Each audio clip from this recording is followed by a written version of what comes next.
Hey everyone, welcome back.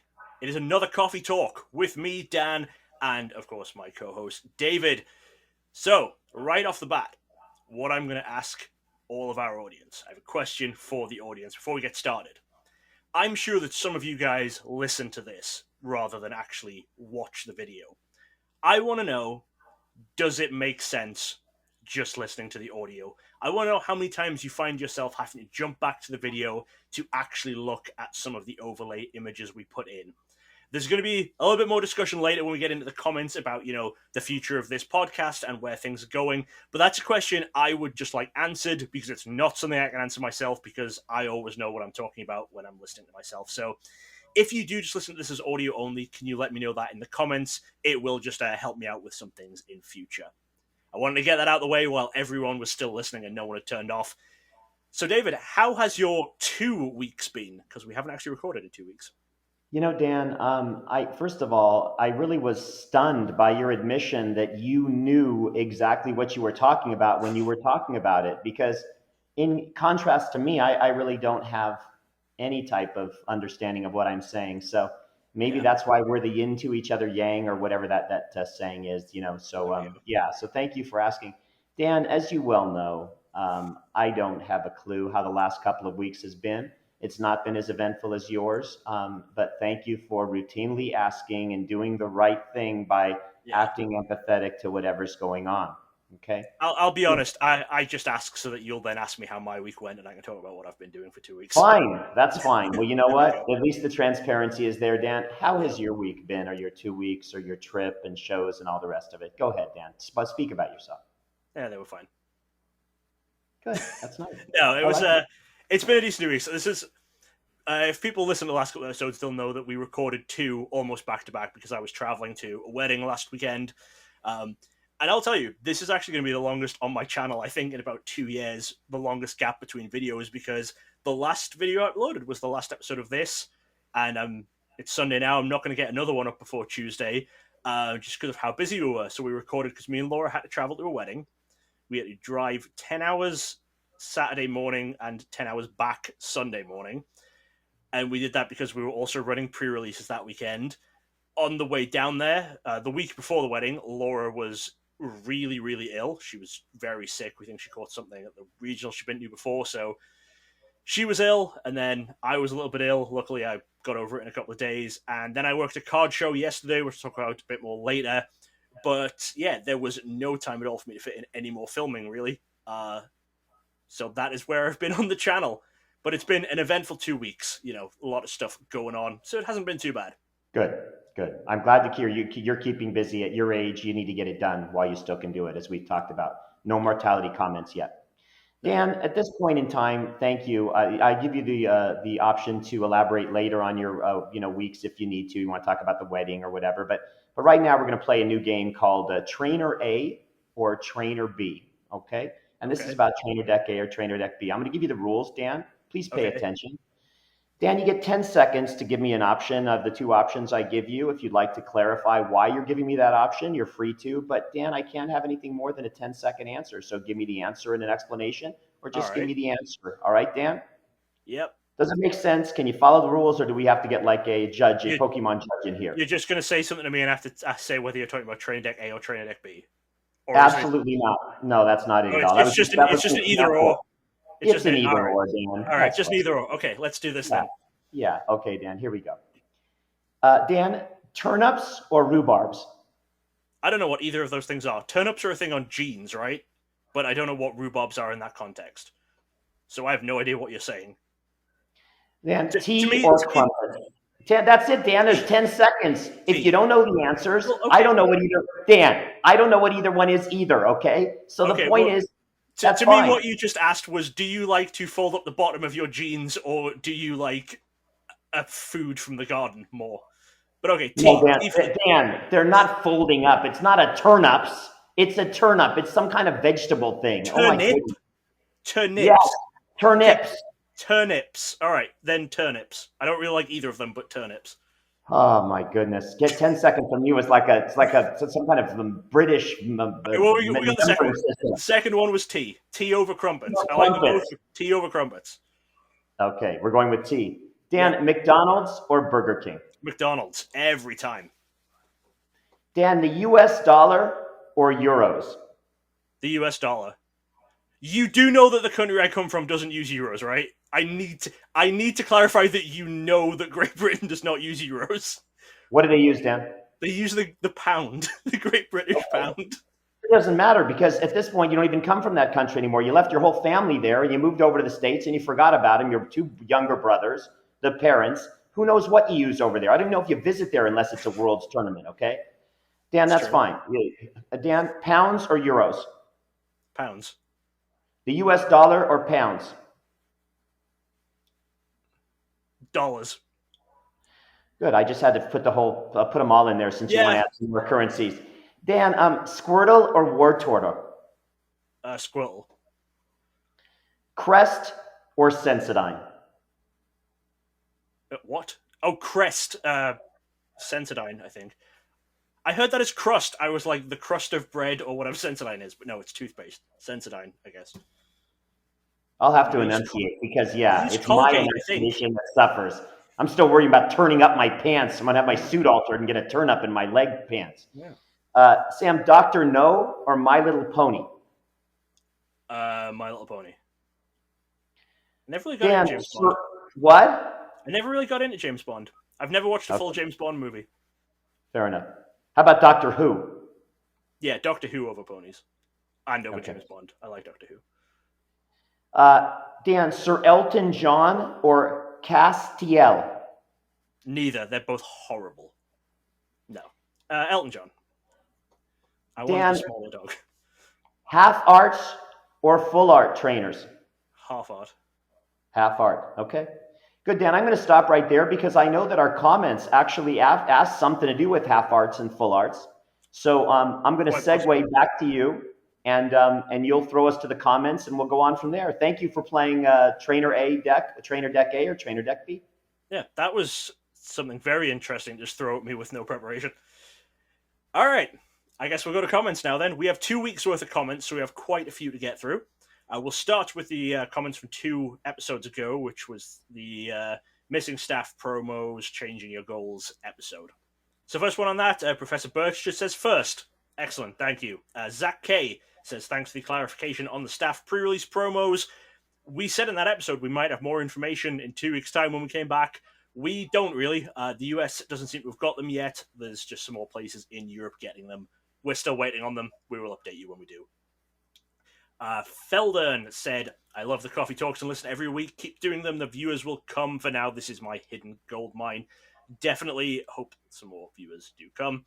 Part-time Pokemon said, great video, guys. David, are you able to share what you ended up paying for the 2022 #1? I know in that episode we had the long discussion about you being in a bidding war for one copy and then ending up buying another copy. Do you want to share what you paid for that? Do you remember what you paid for that? You know, I actually do, and I could, but then I started thinking to myself that the gentleman was kind enough to reach out and actually show me that he had recently bought, I think, a 2005 #1. Is that correct, Dan? Yes. Yes, it was a part-time Pokemon, I believe. 2005. Yes. Yes, it was the Yes, Curran. He said Curran Hill or something was the one yes, that. that's correct. That's correct. I was mixing up my people there, but yes, part-time Pokemon, I think, was the one who reached out to both of us on Instagram about a 2005 #1. And that is who this comment is from, right, Dan? Yeah, part-time Pokemon. Yeah, because I know that I saw that. So I thought what we'll do is we'll hold off on this answer for right now in hopes that he will share. I'm going to do like you show me yours, I'll show you mine. So Okay. since he got it actually graded by CGC, who will pretty much grade anything as long as it's not for me. Well, that's a whole different issue, but consultants and notwithstanding. Let's not get into that again. Yes. So basically, so he got it graded, and they actually put the winner's name on it on the back, saying that it came at some point from Curran Hill. And he was able to trace his copy. Yes, he was able to trace his copy back because he reached out to both of us because he was trying to find out who your copy of the 2005 was from. And we know you got yours from Jeremy Marin, so I guess that narrowed it down to 2 for him. And then he was able to trace it back to Curran. He originally said he was originally trying to reach out to, I think it's Stuart Benson was the senior winner. He was trying to reach out to Stuart to see if he still had his, But I don't think Stuart Benson has been in the game for a long time, so there was no leads there. But he said he finally managed to step it back through the previous owners to Curran. So yeah, Got it. Palatown, if you share what you paid for that one, David will tell you what he paid for the 2022 one. Anyway, Yes, next and question. I guarantee you that I paid more. Okay, go ahead. Pokemon Power says, probably not a good question to ask, but I'm genuinely curious as to what will happen to David's collection when, well, he passes. It's the mortality bit of the show. You know what? It was Very bound to fun. happen. Inevitable, Dan. Yes. It was. That is a great question, and I appreciate you asking it. So, if you're interested in purchasing the collection because you foresee something in my future being, somewhat mortality driven, yes, reach out and I will work on a special deal for you to see if I can put it together.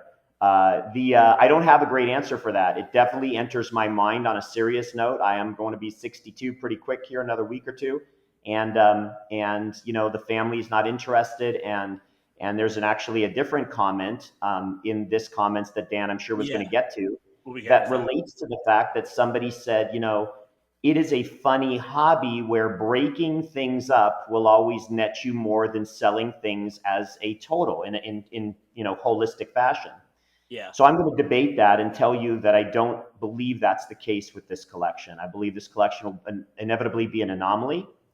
And if it were to sell at some point, yes, it's expensive, and yes, there'll be only so much of the population that can afford it at this point. But I think that in this country, in this world, there's tremendous wealth these days.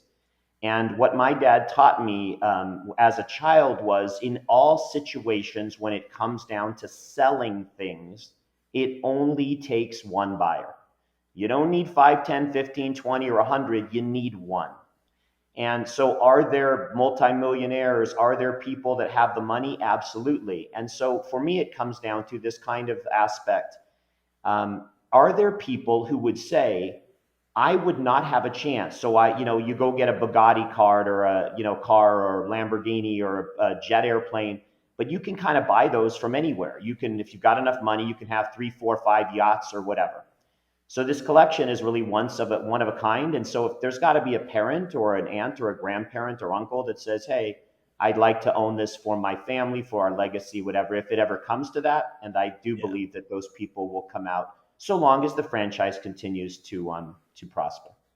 Yeah, I mean, what it really comes down to is there are probably a few 100,000 people who are, buyers, sellers, who would want some of the collection, who would be wanting to buy it to keep some of it and then to sell on the rest. They would be the kind of people who would be looking for a discount for buying it all. But you just have to find, there's maybe 1, 2 people who actually want the collection as the collection. They want to keep it. They want to do as you would be doing, keep it until the day they die, maybe keep building it. And you just have to find that one person who really wants it, and then money goes from there. And I don't think it's just 1 or 2, Dan. If you went to the world and said, would you like to own this collection? There's probably thousands of people, right? But it's the combination of who would want it. I was meaning the 1 or 2 people who can afford it and would want it. It's maybe, it's that Venn diagram of who has enough money to give you a real value on that collection and who actually wants to keep the collection for themselves rather than make a profit on it. Yeah, exactly. And that's why we talk about, if you didn't even price in, so back to that one comment, if you didn't price in any of the effort, the time, the effort, the going to Worlds, all the rest of it to get those cards, and you didn't even put on a premium, there's still value in all of that stuff and the fact that no one's going to really have an opportunity to own it all. So, it's funny. It's on my mind. Again, that obligation I feel to the hobby means at some point I've got to continue to at least think about how do we keep it together and go from there. So, but I don't have any answers, unfortunately. Fortunately or unfortunately right now, because I'm not planning to die just yet. Yeah. What you need to do is put half of your money into one account, half into another account. One account is your children's inheritance, and then the other is card money. And then put me as a signer on them, and your kids only get their monthly inheritance if I make sure they're keeping the card collection up to date. That keeps me in a job as well. That keeps me involved. You know what? That's called a trustee or executor, and I like it, Dan. We should talk about it. Absolutely. There we go. I'm going to get a lot of anonymous hateful comments from your children over the next couple of weeks. And Steph probably isn't going to be too happy about that either. Yeah, no, she's never happy about anything I'm doing. So we'll just move on Yeah. to the next comment. Yeah. All right. Next one says, how do you guys think popularity and value compare on the half art Pika trophies versus full art? That is a big conversation in itself. I would say for popularity, it seems like the full arts are more popular. I think overall, people prefer the full arts. Value, it's kind of difficult because, most of the half arts sold years ago, back before any of the big price rises in Pokemon. But the few that have sold lately seem to have outsold the full arts in general. And I think basically, I believe that the half arts should be worth more than the full arts when you go by basically any metric other than the population as a whole seems to aesthetically prefer the full arts. But with a lot of people who can afford it, there are people who like both. I think the big things you have to look at is one, rarity. We're at the point now where there are just more full arts than there are half arts. If you look at the total given out, there were 33, I think it was, half arts of the 1, 2, 3. Obviously, only 6 of the number 4, and we're above that number now in full arts. I don't remember exactly how many it is. Second thing to remember is that a lot of the players who got these half arts have already left the game. They left the game a long time ago, but with the full arts being a lot more recent, a lot of these players are still around. So you have more chance to make connections if winners didn't initially sell. Third thing to consider, I'm just trying to get through my points real quick and I'll pass to you, David. Third thing to consider, only 1 year of the half arts did they give to VGC players as well. So that was 2013. That's when they went up to 6 copies. VGC players tend to have a lot less of a connection to the card and are more likely overall to sell. I believe. I think we've seen that a lot over the recent years. VGC players are more likely to sell. Another thing to consider is David's collection. David's collection, I think, should be affecting the price of these because with David having one of every trophy card, apart from one from last year, which we're still trying to track down, it means David owns 30% of all half art trophies, but only 16% of all full art trophies. And I think that's something you do have to factor in when you're making these purchases. But I understand that because I only own the half art trophies, there may be some level of bias within my thinking. But those are my reasons why I think that half arts should be more valuable. And I think we have sort of seen that when a few of them have been up for sale. All right, David, you can talk now. You can tell me your opinion on that. I pretty much agree with you. I think that I think you have to balance. First of all, I really find the statistics about my collection interesting. I've never ever broken it down mathematically like that, and I'm surprised that you even have those capabilities. But I want to say thank you. You've actually made me feel really good this morning, which is probably going to justify my taking the time to be on here with this podcast with you. So thanks, Dan. 30% is a nice number. I like to control 30% of any market when I can. This is not the first time I've had that conversation because if it wasn't for 2013, you would control 33% of the market. You would have a third of each. But because that 1 year throws in the 6 copies, you only have one of 6 from that year, and then obviously with the number 4 trainer, there's only one half art year for the number 4. So if people do want a half art set, that's the difficult one to get. And I know at least 3 of them are in collections with no intention of moving. I know one other collector has one. I'm not sure what his intentions are, but at least half of them are not moving anytime soon. I need you just to stop with the math, man. When we get off, I'm going to have to get my last year at the end of the year. I used my FSA dollars, my flexible spending account, to buy something for headaches. So I'm going to get off and I'm going to go right to that to deal with the mathematical, kind of craziness that you're throwing at me. So please stop. I was good at 30, moved to 33. I do think it's a supply and demand thing. It ultimately, of course, isn't all economics as far as price and that kind of thing. But that we know the demand is much stronger generally for the full arts, possibly because of their detail and what they look like, but possibly also just because they are more obtainable. So when you then compare that with the fact that the other ones are in any given year, there were only 3. And so that's really hard to come by. Clearly that would make the other ones for vintage collectors or somebody looking to fill in the gaps very much more expensive as well. So, and like you said, they have shown to be more expensive, the half arts in actual sales. Although I would argue that that gap continues to close, just because more people Yeah. are now looking for the full arts, and so that's driving the price up as well. So, yeah, Yeah, good I think discussion.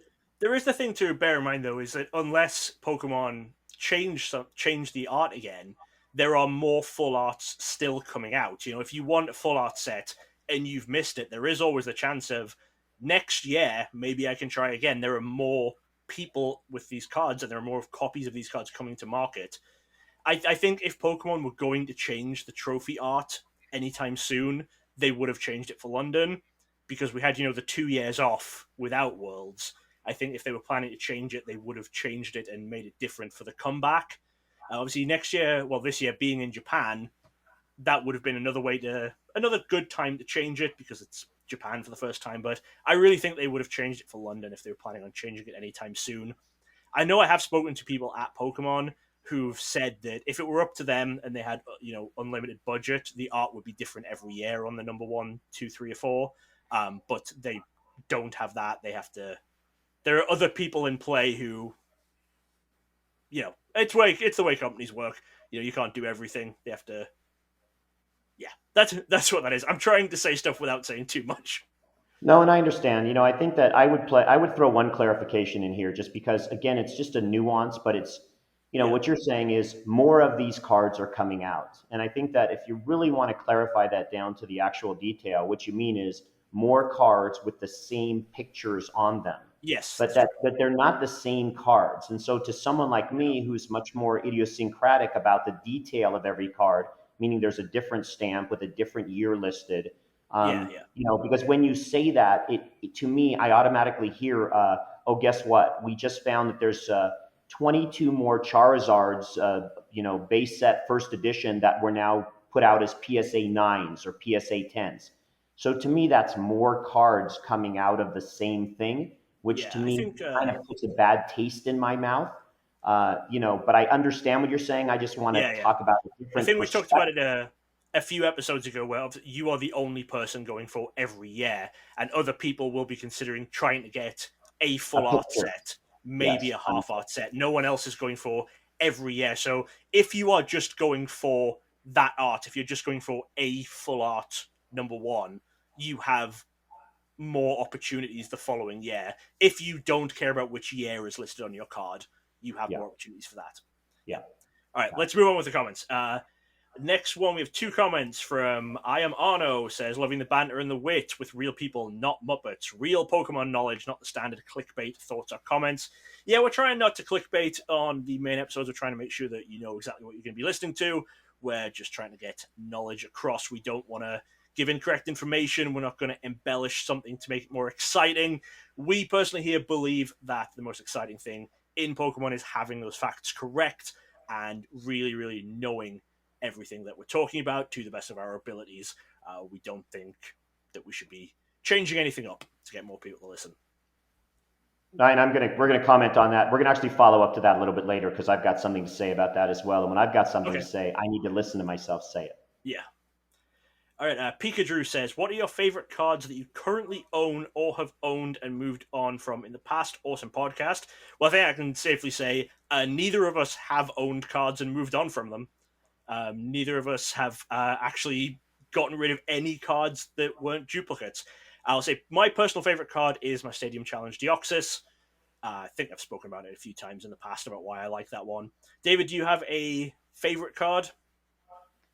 Dan, I've moved on from wives. I've moved on from children. I've never moved on from my cards. And so I think that, Dan, maybe the reason that I've moved on from those other things and not my cards is because I've been willing to rank ex-wives and ex-children and things like that. So I don't want to do that with my cards, Dan. I don't want to do it. I don't want to sit there All and right. say Pikachu's better than Charizard and Charizard's better than Squirtle, and I want to leave Arcanine out and hear about it later. So, um, you know, uh, so David, I yeah, will tell no, you that is fine because as soon as you said that, everyone lost interest in cards, and they now want you to rank your children and wives in your favorite order. fair Everyone now enough. wants to know your favorite child and ex-wife. Okay, All right, yeah, but no, and Psyduck. By the way, my Psyduck plush is very sensitive. So if I say anything else, I'm going there to we hear go. about it from him as well. So yeah. Next Yeah, question. if we get thousands of dollars a month on Patreon, I'll sit you down and make you answer that question, and we'll put it on there. Okay. All right. Matty is back. Matthew Thompson. Fantastic video as always. It was sad to see the situation with the 2022 trophy, a classic example from last week's edition of clout chasing. Funny how that exact copy was offered for sale not long after that. Cloud chasers come and go, but collectors never die. I hadn't realized until speaking to Matty that the copy that you lost out on the bidding war for was at some point offered for sale not long after that. But apparently it was. Yeah, and that just so people pick up, because not everybody watches our broadcast, that just had to do with the fact that some people had offered to help me try to acquire the 2022 trophies, and under the guise of trying to help me, and ended up kind of stepping in and grabbing it for themselves. So, Yeah, if they want the full story, it was in episode 6 was where we went for. Yes, episode 6, a great episode. Not as good as 7, but super nice. 6 was good. Mm-hmm. All right. Never Cold says, dang, episode 6. How did I not know this podcast existed? I'll definitely be going back to listen to the first 5. Great content. You guys talk about stuff I've never heard anyone else talk about on YouTube. David talked about what you should do to increase views. I say nothing but stay the course. There is no better growth than organic growth, and there's no way this podcast won't gain traction with the topics you cover. Yep, I fully agree. We're definitely growing, and I'll be talking a bit more later in this video with some later comments about the future of the podcast. I'm not even going to ask you a comment on that one, Dave. I'm just going to keep going. Lamar. No, okay. Wait. All right, come on then. Wait. I was going to go till later, but then I thought about it as you were talking, and I realized by later on, no one's going to be listening anymore. So let me bring up one thing right here. Let me use this as a transitional point. So Dan, the reason, if you look at our views, it's pretty incredible, 241, 243, and you're into the who's watching more and who's watching the whole broadcast. And we have this great fan base and great audience, and I love them, and it's really cool. But our numbers don't really go up that much. And I just want to tell you why that is, okay?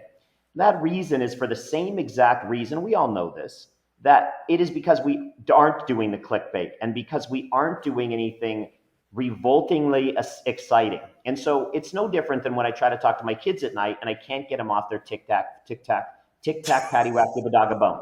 I can't get them off their TikTok videos because they don't want to say anything. They don't have any interest in talking to me, because it's much more exciting to watch someone fall down a flight of stairs or have a cat attack their face. So I do want to put it out there right now. Look, I am doing this to try to help. Well, actually, I want to say 2 things. I am doing it to try to help you, Dan, because you've been so helpful to me over my entire lifetime with Pokemon card collecting. And that really is all that it's about. But as my wife and I sit and talk at night, and I go, God, honey, this just isn't working. I just can't get anybody more than the 242 people to watch this thing. And I said, but I thought about it a different way. And I said, what's really neat about all this is that when I'm dead and gone, my kids who don't care about me at all, I love them, but they don't care because they're too busy in their own lives. They actually will have something in memoriam for me to memorialize me. There's the mortality bit again, because they can at least watch the broadcast and hear something about what I did and learn about me, maybe see my personality. They never turned around to look from the couch watching TikTok. But for those of you watching right now, it's time to actually suggest something if you have an interest. If you don't, you never do. Nobody suggests anything. I could tell you guys, I'd have to say suggest for $1,000 entry into a gift card, and then you guys would suggest. But here's the deal. What is it that I should do? What do you want me to do? I don't care. Impractical Joker style, whatever it is. If you need me to get out there, do you want me to do the videos from the pool? Would you like me to enter every video with a different, outfit and, a different entrance point and something exciting? Do you want me to go into Target and obliterate the LGBTQ population, because that's what all these. I'm cutting that. You don't have to cut that. What I'm telling you is not leaving that suggestion in. What I'm telling you is I watch these people on the news who get 1 trillion views for getting up into people for no reason whatsoever. Yeah. And we're just having a small little podcast and we're just having fun. And that's good. That's all great. But if we wanted to grow the audience, does anybody out there have a suggestion for how we could turn it into more excitement? Now, today, obviously, we added train. We have more comments. We have more that I'll be talking about some stuff later on. We have more comments. Don't worry. Okay. All right. Go ahead. We're 30 minutes in and we're still on the comments of the first video. Yes, but more interestingly, we're talking about all of the nuances of the comments. We are. All right, Lamar is back. Lamar says, I've been married for 1 year now, going on 50. And Lamar says, love the topics of the week. Also, always something new to learn in the hobby. I know I'll never have the money for a lot of the high-end cards either, so I just write them off as something I will only be able to look at. That is a big reason I'm not doing master sets, maybe just completing the basic sets, possibly minus the gold stars. And to complete a master set of just one Pokemon is a fun goal too. Why don't you, Dan, work in the tournaments and such with Laura? Is it hard to become a professor? It's not too difficult to become a professor if you actually put the time in. It's not something that anyone can just sit down and say, I'm going to become a professor today. You have to put the effort in and start working these smaller events and work your way up. But I think anyone can do it. It's just personally not something I have too much of an interest in doing. If I go to the events, I want to be, just either seeing friends, making some content or stuff. At Worlds, obviously, I don't want to be working. I want to be helping David out. I want to be talking to these winners and stuff. I do help Laura at some of the smaller events that we do in stores. I'm not a professor, so I can't judge, but I can help out with deck checks and running the tournament and stuff. It's just not a personal interest for me. Next one, Catch More Collectibles. This is Dan. He says, wow, 6 out of 1,000. I'll have to check that company out a bit more. Yeah, this is 2 weeks out. This is when we talked about tag grading, and 6 out of 1,000 was kind of the error margin that they said they had when they were sending cards back through a couple of times. Dan then has a second comment, but Dan's comment was the one about selling the complete collection and how you may get more by breaking it up. He does say, barring Logan Paul or a billionaire's kid deciding to buy it with fortunate timing, which, that's what we said. We need to find the right person at the right time. But yeah, we talked a lot about that a couple of minutes ago. Next, we have Craig Holmes says, hi, loving the videos. I watched every single one. I've been an on and off collector of Pokemon cards since the very beginning, but for the past few years, I've been going hard and have made it my aim to complete all sets. This is down to around 500 cards or so. Then Craig actually has a few different comments about a few different cards. I'm going to finish the comments of the videos first, and then I'm going to go back and we'll talk about the cards that Craig has asked about. We'll get out of the comment section first. Yeah, let me just comment. I really appreciate, Craig. Thank you for taking the time to comment. It meant a lot. I know you did, and Lamar did, as far as what he collects, and Maddie does either in this one or the next one. That's what interests me. It really makes it more. What am I trying to say? Back and forth, and more interactive. Yeah. So I do enjoy reading and hearing about what the rest of you are doing, and most of you don't take the time or don't even have the time to comment. But thank you, Craig. I enjoyed reading your comments. That's one of the things I really like about doing this style of podcast that we're doing, is making it interactive with the people who want to comment. Next up, Derufin, that's my wife Laura. She seems to comment from a different account every week. I don't know why she has so many YouTube accounts. Says Dan needs to brush up on his Professor Cup knowledge. In addition to the trophies, which are still given out, the top 8 or top 16 have gotten bags in the past, backpacks with the Professor logo stitched in. I did say that in the past the trophy had been the only exclusive item for the Professor Cup, because they'd never done promo cards before, and I mentioned they did switches and stuff. But Laura has corrected me and said they did backpacks with logos and stuff on that were not available anywhere else. So I've been thoroughly told on that one. That is so funny, because I was convinced you had your first hater. And I did not know that was Laura until you just said that. Yeah. And I'm like, who's going to get into you to that level and say, Dan, you don't know nothing. So also, leave it to the wife. And this Lamar, this is the reason I know it feels like 50 years, buddy. So congratulations. Okay. Also, it would not be my first hater. I've had a lot of hate comments over the years. Okay, fair enough. Yeah, that's true. Next is from Mindy, the 2002 world champion, seller of that deck. Says, hey guys, thanks so much for helping me spread the word for my video and the TMB deck and saying such nice things. I've been enjoying watching previous videos you've both made, and your knowledge of the game and the history is unparalleled. I'm also available for hire for that acting position, David. Just give me a call. If the Love views that. up again, Love that. Yeah, fantastic. Thank you, Mindy. We have Gerald says, great video, and NP Pokemon says, glad to see you again. Genuinely asking, Uncle Dave, how was your week? We've covered that. All right, that's all the comments from episode 6, and now jumping into episode 7, because that's how that worked. M. Thirsty said, as someone who strives to accept opportunities in my life as often as they pop up, Dave, you have an awesome past. You talked in your... This one is about the history of David Persin episode that we did, the special episode. Yeah, you talked a lot about just you took opportunities whenever they came, which I think a lot of people are...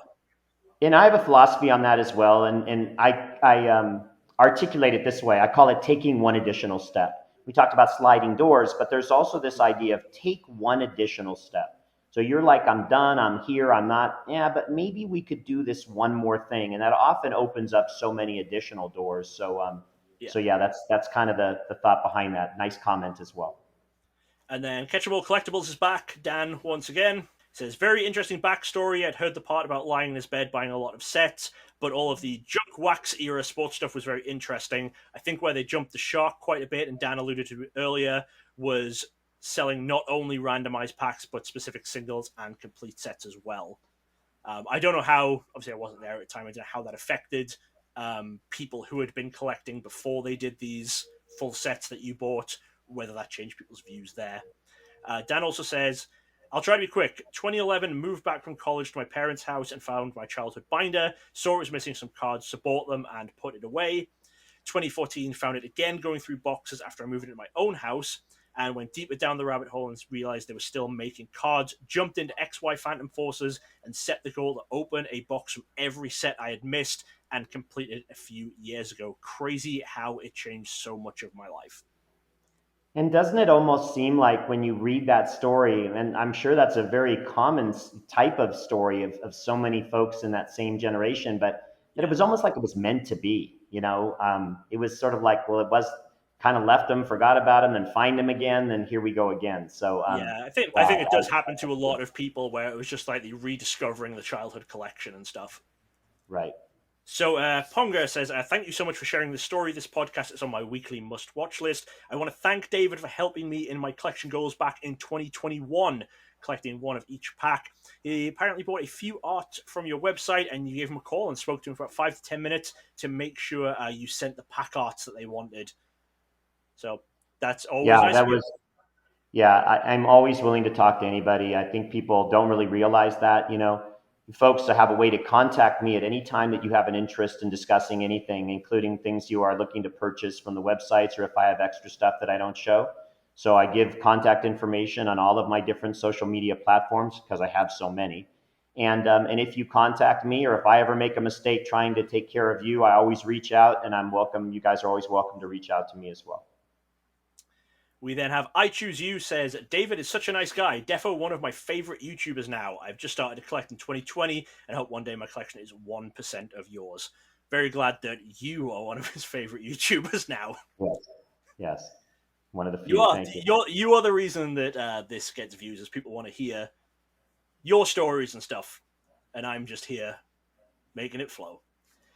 Wes Bragg, Pariah Pokemon says, there's Uncle Dave. I miss seeing his content on YouTube. Yeah, I think there was quite a few people really liked the videos when you were doing your own for about a year there in the middle. And I appreciate you bringing it back out, Dan. It gives me a nice, easier way to just say hello to everybody and remain current. It's really been fun for me because I've been more immersed in articles and what's going on and allows me to be more part of my collection, which is important as well. Matty back once again, Matthew Thompson. Fantastic story, David. Another great episode. Dan, we need your story next. Potentially next time we have to film a filler episode where we're not going to be able to record. We'll do my full backstory history into the game. Tell Matty to be careful what he wishes for. Man, was that a dangerous comment, buddy? I don't know what you were thinking.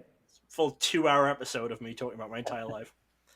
He says, for me, I started as a kid with base, used to sell singles to other kids in the playground to be able to buy more packs. Stopped around Neo, moved on to other things, but came back fully in 2019 to start my master collecting journey. Fast forward to 2023, and I have WotC to XY, all mastered, but no trophies though, and closing in on Sun and Moon with 189 to go. Yeah, I think me and Matty have spoken about some Sun and Moon stuff a little bit over the past few months for the stuff he's been looking for. And you know what's interesting about Matty's collection? There are only a handful of collectors in this hobby that actually are trying and have been successful in putting together master sets of all of the sets through all of the years. And Matty is one of them. But what his collection a little different is that he's never worried necessarily about having the very best condition.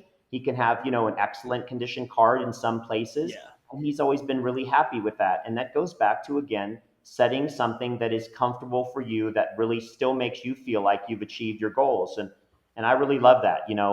I think there's, it's so interesting. I'll pick out a card for someone when I'm selling them a card, and I always look at the backs. The first thing I do is I turn to the backs and make sure there's no whitening.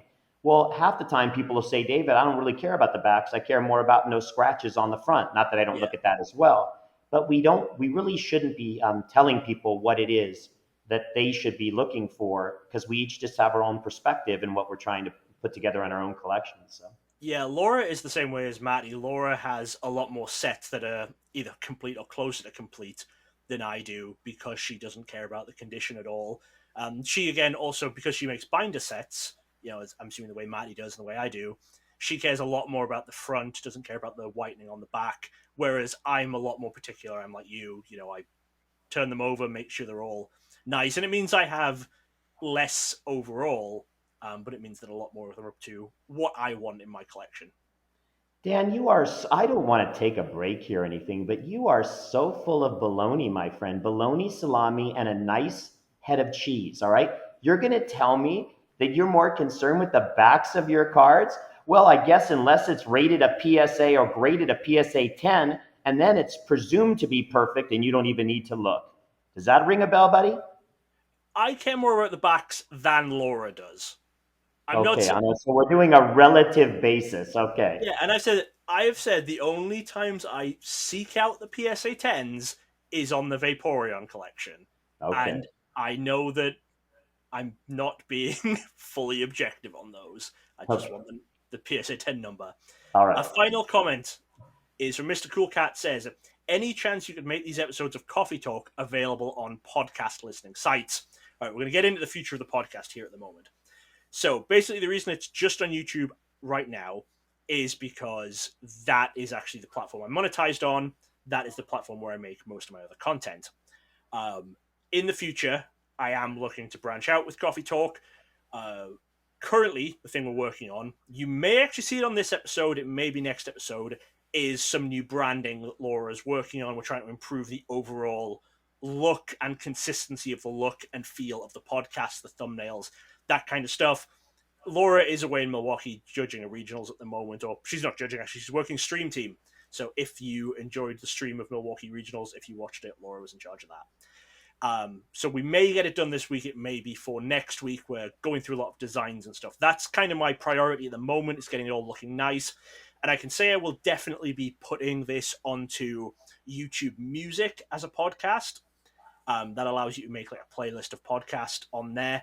I believe that also allows you to listen to it without having the app open and your screen on. I think that's a thing for a lot of people, is they don't want to have the YouTube app open at all times to be able to listen, especially if you want to listen to while you're driving and stuff. As for other sites, Spotify and stuff like that, it's something I'm going to look into. It is going to come down to money. It's going to come down to the cost of it, how much it's going to cost to actually host it on there, whether there is any potential revenue stream like that. Because I say I don't make very much money from YouTube. Like, this podcast isn't profitable for me in any way. We'd have to do 100 episodes of this just to pay the yearly fee for the recording software, basically. So that is going to be something I look at. It is going to come down to that. I would say don't expect it anywhere other than YouTube Music very, very soon, but I'm not ruling it out for the future. But watch this space, basically. I am aware that it's something that people want, and it's something I'm going to be looking at. Dan, when you talk about you and Laura doing rebranding and things like that, and maybe doing some podcast sites and whatever, do I go along with that? Am I coming with you, or do I I'm afraid that I may affect the branding in a negative way? So would I just be sort of left by the wayside, maybe on the side of the road, to hitchhike my way to another podcaster? I'm talking about branding as in how the videos look. I'm not talking about the content. We're good on the content. I need you here for it.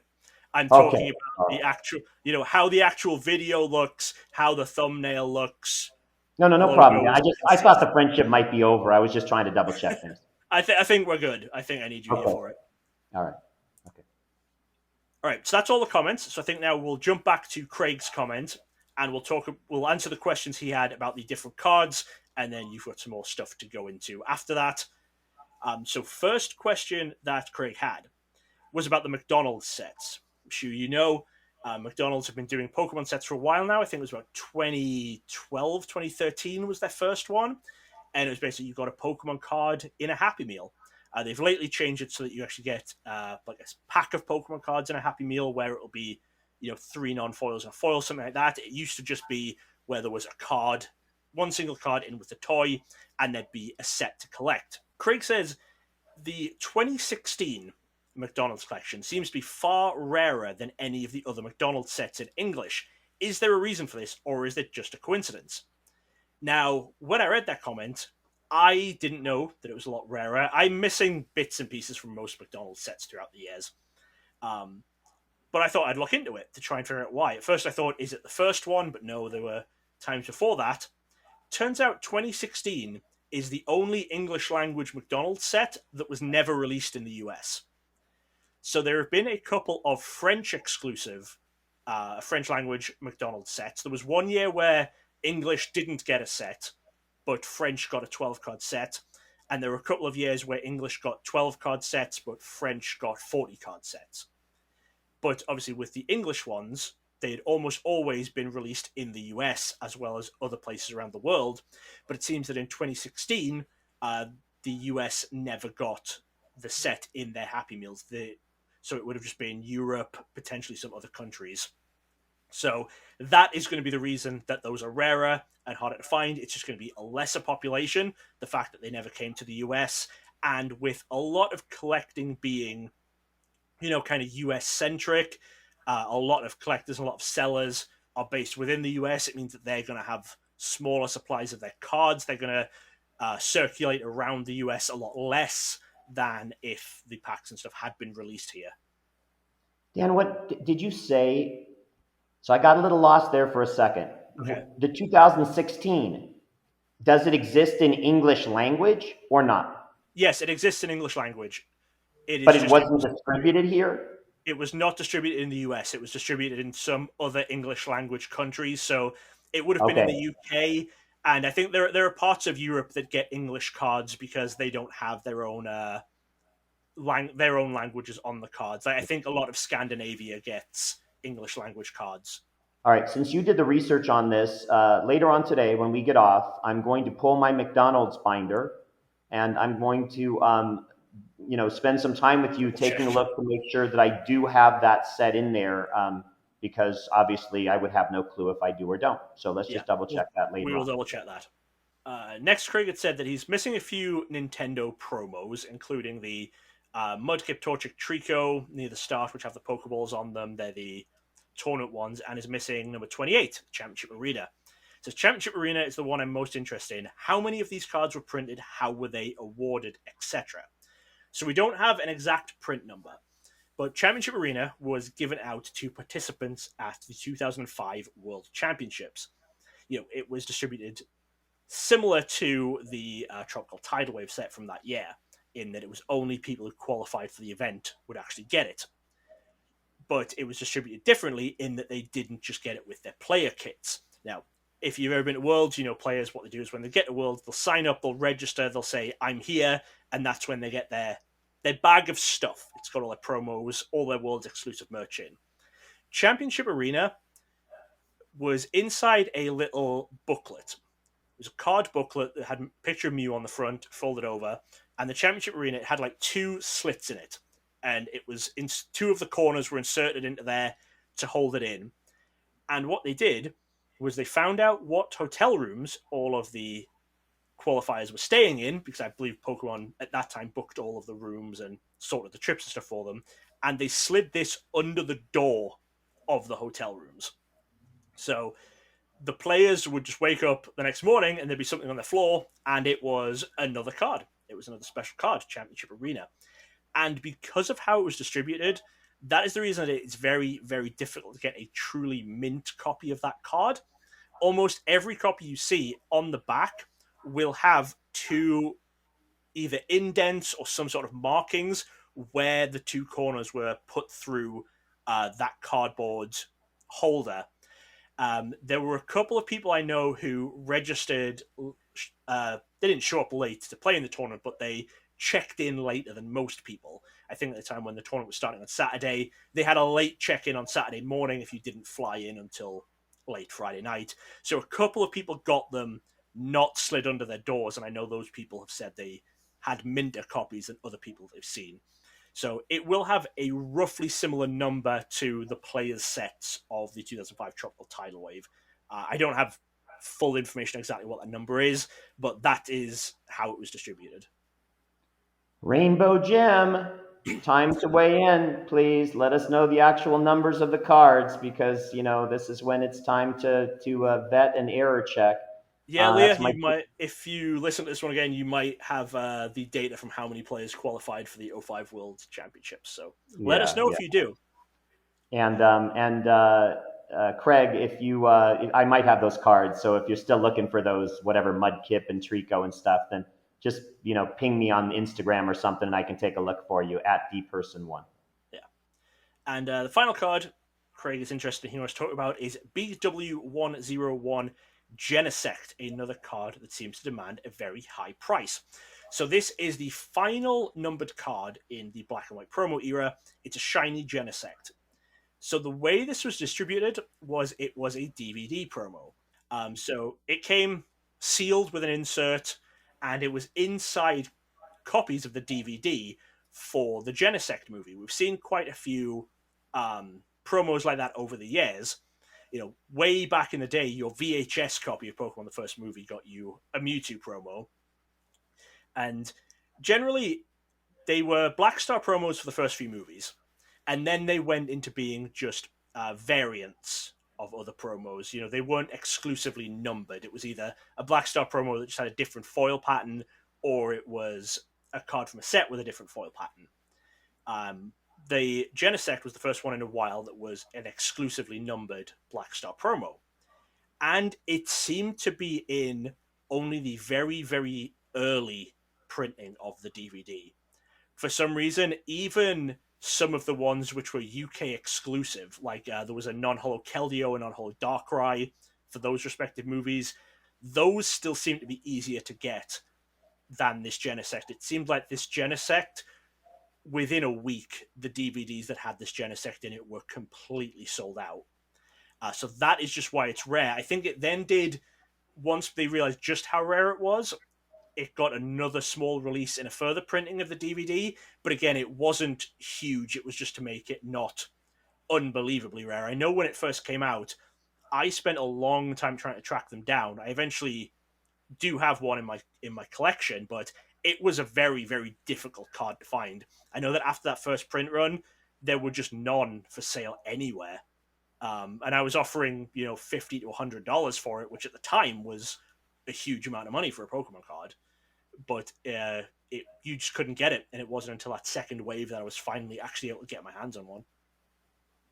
Yeah, Dan, I don't actually have that card. That might surprise you. Dan, I'm just kidding. Of course I have the card. I'm just teasing, Dan. Okay, move on. Right. That's a I've good, yeah, seen good it. discussion. I've seen the binder. I think you have an open one and a sealed one as well. I think I've seen those in the binder. I would doubt if I actually have both just because it was so expensive. I do recall Okay. getting the sealed one. If I was dumb enough to open it, I'm a fool. But I was sure hopefully you, I kept I it was sure sealed. you had the sealed one. Maybe you just have the sealed one and you don't have I another think I one. just had a sealed one. Yeah.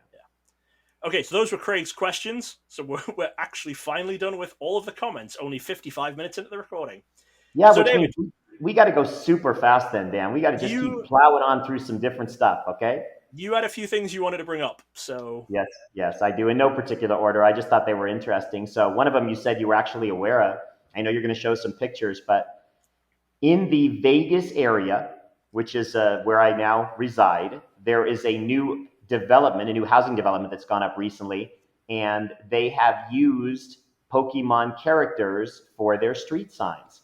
So as I look here, I can see Jigglypuff Place and Charmander Lane and Squirtle Lane and Snorlax Lane and all of that stuff. So my question is, and people have been critical and said to the lady who apparently named them after her children's favorite childhood characters, where's Pikachu? So, they're like debating on whether or not more streets will come and Pikachu will finally make an appearance. yeah. But it was cute. And I would certainly, God, I would love to live on Charizard Lane or something. But Yeah.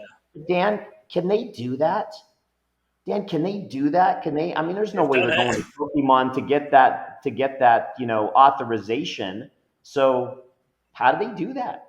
I don't know. I mean, it's been a popular story. I imagine Pokemon's lawyers are very, very aware of it at this point, and whether they're going to do anything about it. It would be quite funny if the housing development expanded and we'd see if house prices were affected by which Pokemon your street was on, whether, if you're on Pikachu Lane, maybe your house prices are a lot higher than if you're on Caterpie Lane. Yes, that's a good point.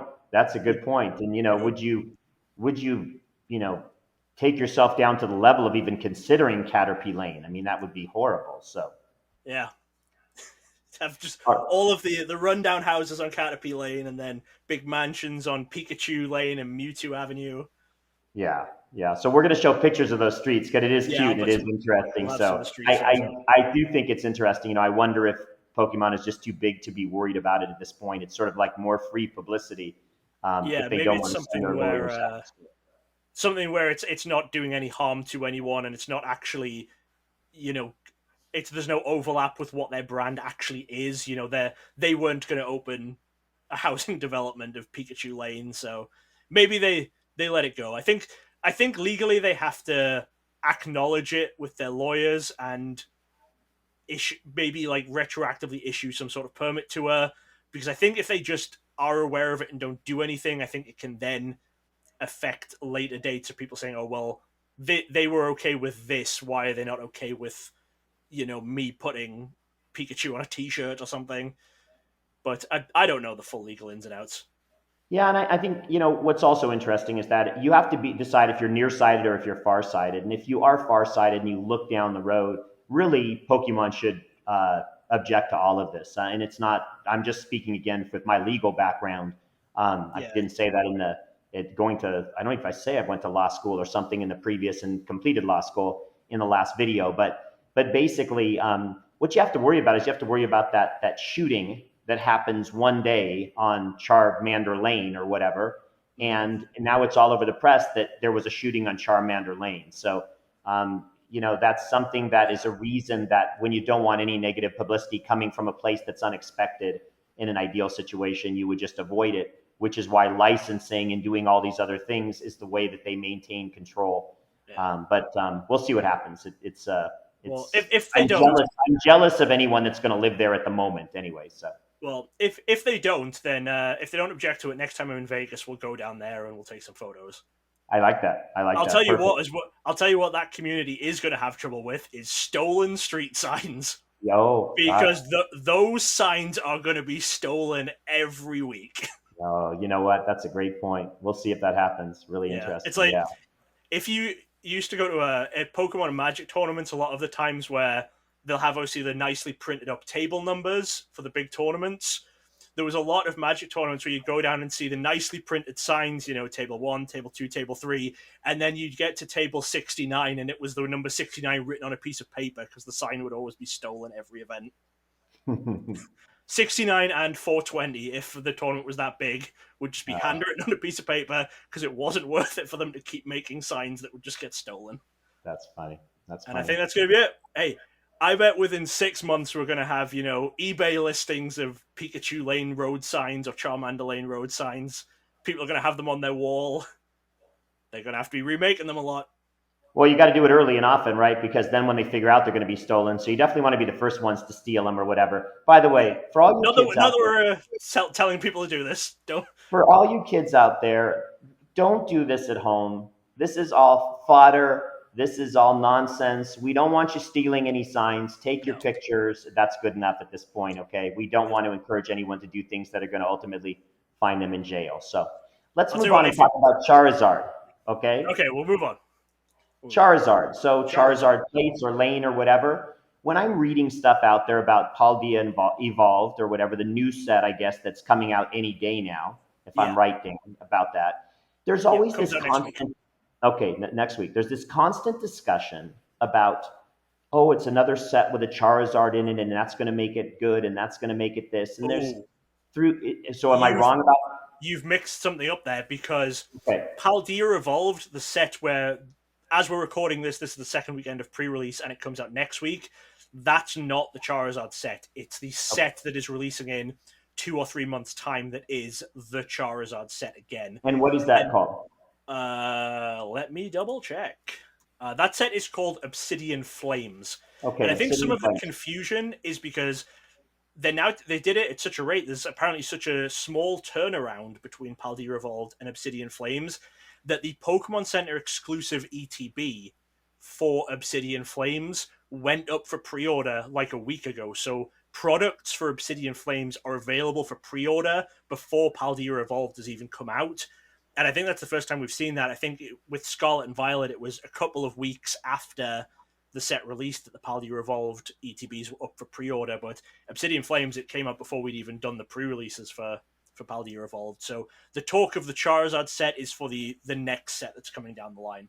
Okay, so it's nothing new for anybody watching this to understand that I never know three-quarters of what I'm speaking about, but I do have a message or a question underneath all of this, regardless of when the Charizard set, Yeah. Obsidian Flames is coming out. My question is, when do we ever move on from Charizard? So we've over the last year or two, it seems to me, or 6 months or a year, that there's been this influx of all of these new cards, and maybe some, I don't know if there's been retiring of any characters or not, but there's certainly been a whole bunch of new cards that have been created. And there's a constant discussion about, well, do you buy the sets with or without the Charizards in them? Is that what you're going after? That's why they're more expensive. Ultimately, the one that I guess maybe didn't fit the bill was those Charizard UPCs, ultimate, what are they called? Premium collections, Yeah, the where they ultra premium overprinted over. collections. Okay, Yeah, they they just overprinted. printed those to everyone could get them. Right. And so those crashed and burned as far as, the prices and how much was Yeah. out there. Is there any outlook for any cards ever becoming the new Charizard? Is there any, talk of that in the hobby? Are there any cards that when I say that to you, Dan, oh, like you think of this is the new card that's starting to draw attention in that fashion? Can we suggest to the public that there should be another Charizard or Pikachu out there in the newer, latest versions? That's my question. No, because Charizard and Pikachu are huge faces of the brand as a whole, and they hit that space where the collectors and players who started in 1999, they know Charizard and they know Pikachu, and Charizard was the most popular card from base set. Because it did them. I think it was because it did more damage than any other Pokemon, was one of the things that really drew people to it. But Charizard was just always a popular Pokemon, and because of that, they are keeping them. They keep it in the anime. They keep it in the games and stuff. Like with the Scarlet Violet games, I believe you can still get Charizard in the main games without the DLC and stuff. There's a lot of people of all ages just really, really like Charizard and Pikachu. And we've talked about it before with the comparison to sports. There's no thing where that character, like that player, retires. If you look through sports cards and eras of sports, there's going to be people who are into different players.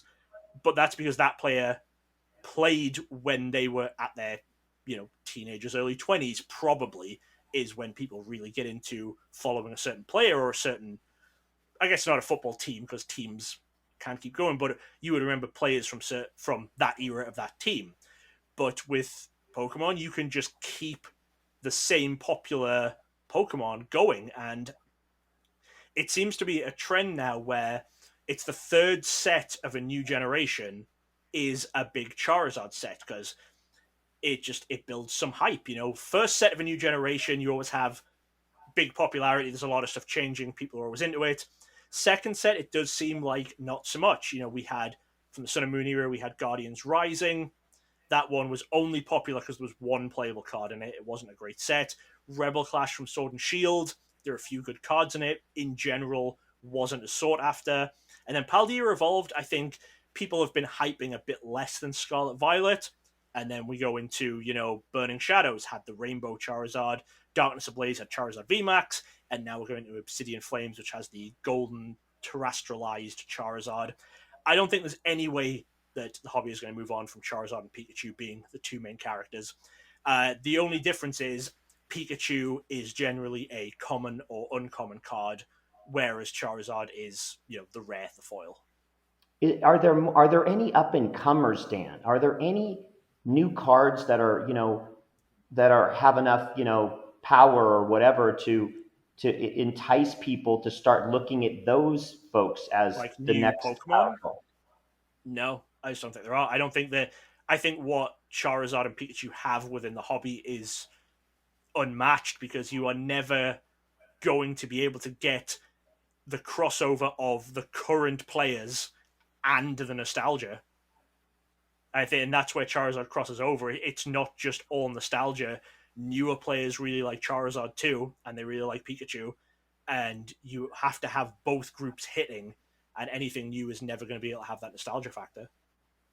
And really, I guess you would say to answer this question that Pokemon doesn't really care whether or not a set is more popular than another set because at some point, as long as they're getting their product out to the wholesalers, which is all basically the same price per box, they're pretty much finished as far as their revenue stream.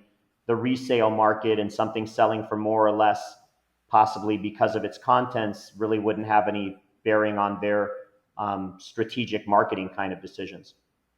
I would assume so. I would assume there's just they need each set has to sell.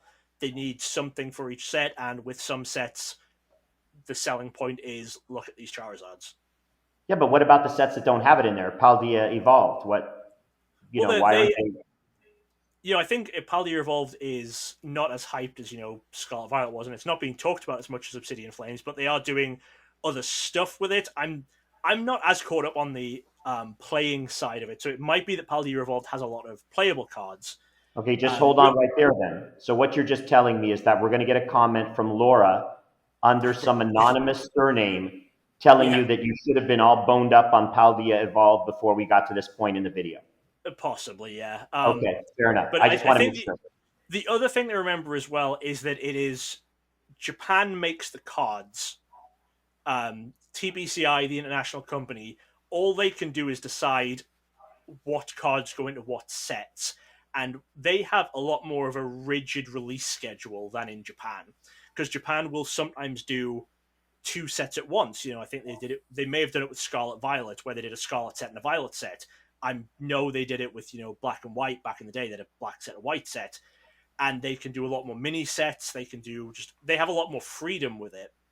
Whereas TPCI is on a much more rigid schedule. So I think there is some level of just saying, okay, we need to decide what's going in this set. Here are the options that we have. They have a limited number of options that they can pick from for what needs to be this set's kind of gimmick. And it just so happens that, Charizard is a safe option. It's something that you can do to say, if once every 2 years we make a Charizard set, it's a guaranteed decent seller, and I think it's a safe business decision to once every couple of years make a Charizard set where the hype is around the fact that you've got these secret rare Charizards. Okay. All right. So I'm going to use that then as a transition to something I saw this week that said that the Pokemon Company released its latest figures Yeah, on how many cards that were printed from March of 2022 to March of 2023, yeah, and that was almost 10 billion yeah, Pokemon cards. And they said that it was very similar to the last couple of years prior to that, which was somewhere in the $9 billion range. And the article was yeah. questioning whether or not that might be the top of Pokemon's production capacity. When you look back, and there's lots more statistics, but generally speaking, and I know you don't deal with the financial aspects of this as much, but I also know that you do buy cards every once in a while when Laura's not fortunate enough to get them from, Yeah. some situation that she's working. Of course, if she gets them from some situation she's working through Pokemon, she's not going to share them with you because of the independent nature of both of your collections. So Dan, I Yeah, guess you fair, are fair buying enough. them on your own at this point. What is Are they just, so I asked you this before in another video, and I'm not really asking if they're overproducing. What I'm asking you is from a financial perspective, is there going to be less appreciation going forward? And or should people make sure they're very patient in the early stages of buying this stuff so that if things are arbitrarily hyped up, they might know there's a lot more cards coming if there's going to be billions and billions, produced? I think people should be aware of that, but I also think Pokemon should actively be printing these sets into oblivion. I think that for Pokemon, if you're wanting to make limited release products, they've got places to do that. Limited release cards. They've got the trophy cards. We've got the world's cards. We have variants, we have staff stamped stuff. I don't think we should ever be at a point where sets should be limited. I don't think sets should be investable. I think Pokemon should be doing their best to get people away from the idea that you should be buying a lot of boxes of new sets to just save, because it ultimately hurts the player base. Because players are in any trading card game, and people will argue with me on this a lot. In any trading card game, players are number one. Longevity of a game is not based on who's investing in it. It's not based on who's collecting it. It's based on how many people will drive out and play a tournament for it. That's the way it's always been with different games. And you need to make sure that your player base is happy. And if your player base can't buy Obsidian Flames, if you walk into your local game store and you can't buy a box of Obsidian Flames because someone online has 10,000 boxes that they're sitting on for 50 years, that's a huge, huge problem for Pokemon as a whole. Pokemon need to make sure players can get these cards. And I think if investors are becoming more wary of sets like this, then good. I think obviously if you're wanting to invest, you can also just invest in, the actual rare cards that come out of the boxes. Because when we talk about Charizard sets, if you have this fancy golden Charizard, that's just a fancier copy of another card in the set. So if someone's hoarding all of these gold Charizards, it's not hurting the player base in any way, because they have, if they want to play it in a deck, there's another cheaper version that they can buy. But I think that investors need to be aware of this, and I think they actually need to just stop, basically. There was a card game called Flesh and Blood. It's doing quite well at the moment. Flesh and Blood used to print, same way Pokemon did, they would print a first edition run and then an unlimited run. First edition run was obviously highly limited. It was a one-time printing, and then the unlimited run would come a little bit later and would just be printed for a couple of years. And a few sets back, they actually just stopped with the first edition run, because they said people are now starting to invest in our game, and what they're doing is they are buying the first edition stuff to invest in, and it means our players cannot get a hold of the new set when it comes out. Players are having to wait 2 months for the unlimited run, and it means that the players who got lucky by being able to buy this first edition stuff are at a huge advantage in tournaments, and that really, really hurt the player base. And they just said, we have to look after our player base. We don't need to look after these investors, so we are stopping first edition. They made a huge, huge shift to how their game works to protect the player base. And I think all TCGs need to have that in mind always, that your game needs players. It doesn't need collectors. It doesn't need investors. If they want to come in, they can do stuff in it, fine, but you have to put your players first. And I think that Pokemon just printing more and more cards can never be anything but a good thing. Now, Dan, two quick things off of that. Number one, um, it makes me wonder when you have that conversation about whether or not there are any statistics or thoughts around, are there more players or collectors in Pokemon as a whole, generally speaking? Because I guess I've never thought about that, but I would think just intuitively there'd be more collectors, but maybe I'm completely wrong.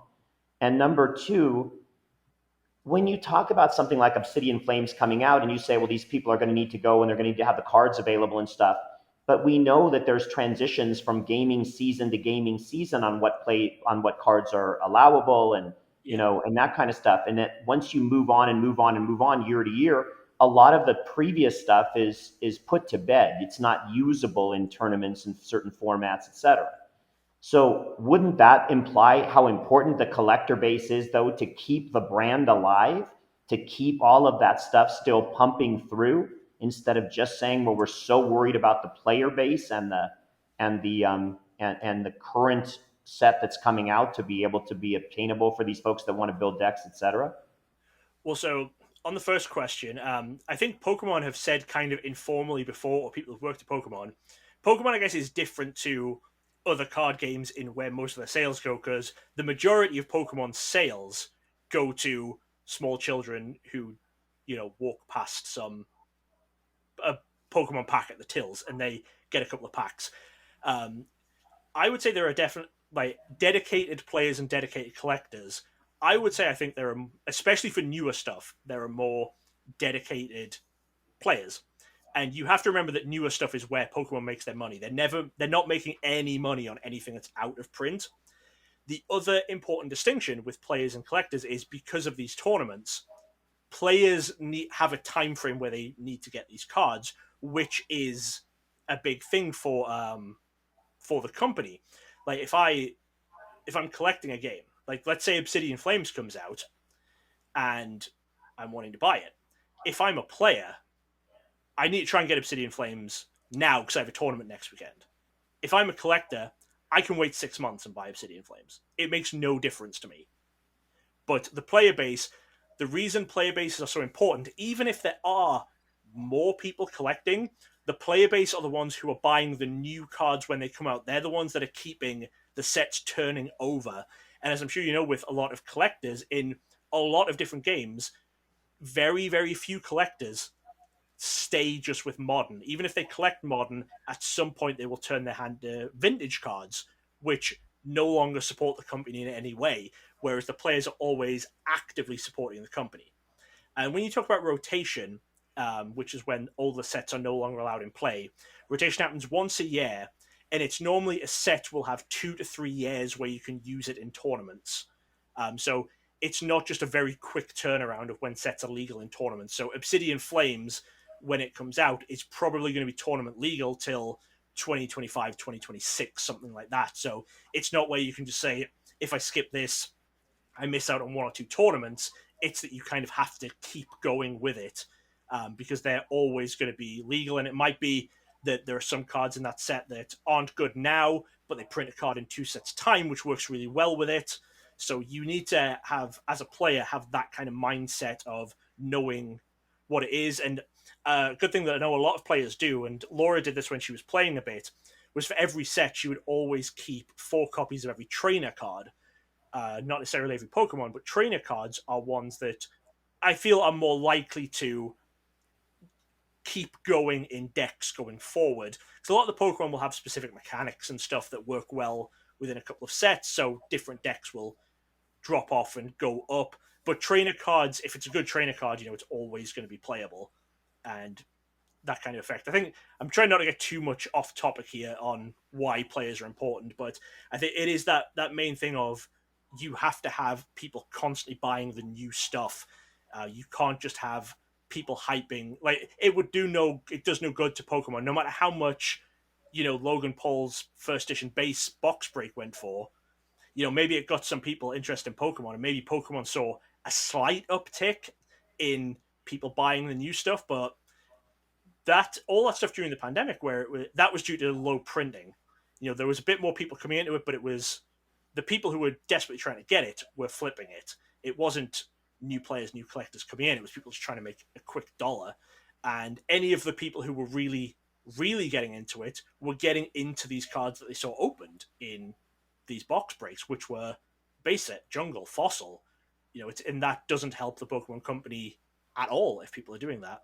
Which is why I say, even if your collector base is bigger than your player base, which with Pokemon I don't really think it is, just based on how many people I see go to leagues and stuff versus how many people I see are dedicated collectors. You need some sort of a player base just to keep your game going.